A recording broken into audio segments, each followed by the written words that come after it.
Panaginip pangungutol. Napakaganda ng napanaginipan ko. Yung lugar na kung saan ibang iba sa lugar natin ngayon. May mga jeep at kung ano pa. Ang ganda ng kapaligiran. Tapos ang bahay hindi na katulad nito overall. At syempre sa sobrang ganda nito, si Lady Luna Freya at iba pa ay na-meet ko na sa panaginip pangungutol. At talaga kinukuha na nila ako dun sa panaginip pangungutol na hindi ko na alintala na nagising na pala ako sa 1:30 AM and then wala na after that. Yun, buta lang ginising ako ng malito ko din na kumatos na pala ako. Grabe ang haba ng tulog ko. Sobrang haba ng tulog ko. Yung feeling na wala na ako sa planet Earth. Yung feeling na wala na akong pabalikan dito. Hindi ko alam. Ganun ba talaga ang panaginip pangungutol?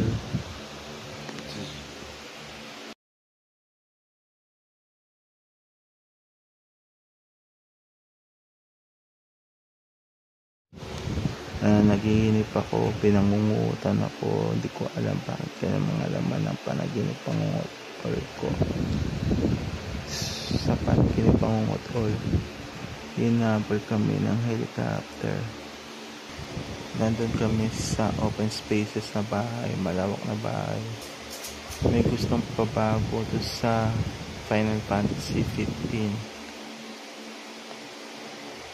Lady Luna Freya bubuhayin, si Arden ang kapalit na papatayin. Panaginip pangungutol, let's face it into reality, permanent life forever.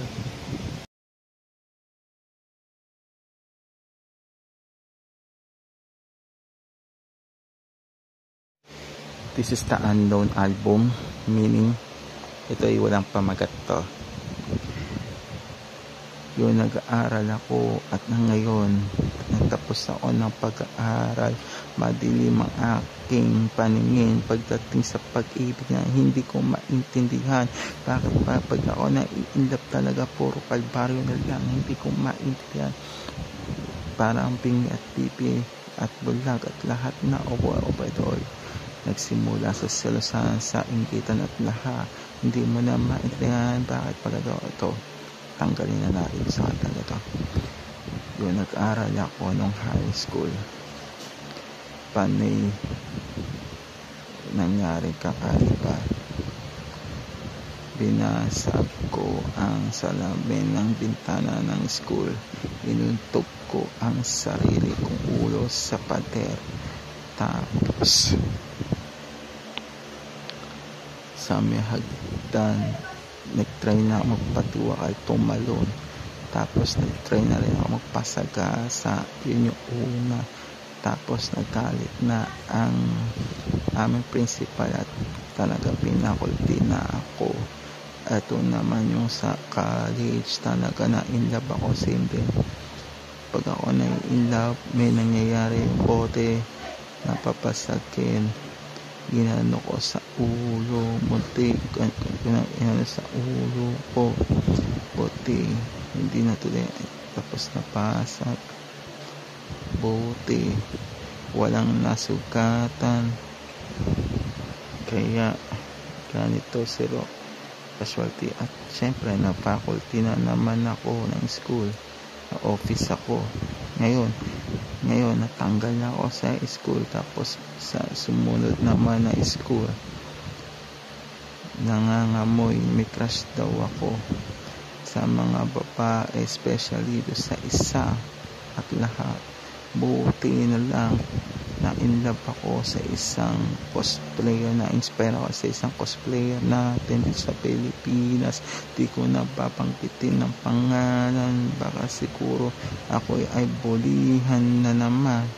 Ngayon ganito, nalaman nila, ayun, binuli na naman ako. Hindi ko na maintindihan bakit ba kaya ganito. Ang dami talaga nangyayari sa aking nakaraan.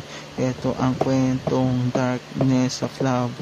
Bulag pipipingi, tanga at kung ano na, overhead all, isinaling ko na sa album na ito na walang pamagat. Kaya sa susunod na henerasyon, alam nyo na, kayo ang huli kong baraha, kung meron mang baraha at kung wala mang baraha, at nagsunod-sunod na ito, hay nako, madilim na naman ang paningin ko pagdating sa pag-ibig talaga.